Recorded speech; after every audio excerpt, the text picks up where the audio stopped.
মাগো তোর বুকের মানিকার আসবে না, বাহিরে দুয়ারে সে মা ডাকবে না। মায়ারি বাঁধন ছাড়ি দিয়েছে সে পাড়ি, মায়ারি বাঁধন ছাড়ি দিয়েছে সে পাড়ি। এমন ভুবনে মা আর ফিরবে না ও মা।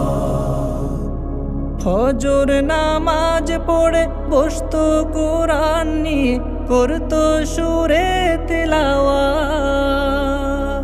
শত বাধার পরে দিত দিনের দাওয়াত, প্রাপ্তি তার এই শাহাদাত। ফজর নামাজ পড়ে বসতো কোরআন নিয়ে, করতো সুরে তিলাওয়াত। শত বাধার পরে দিত দিনের দাওয়াত,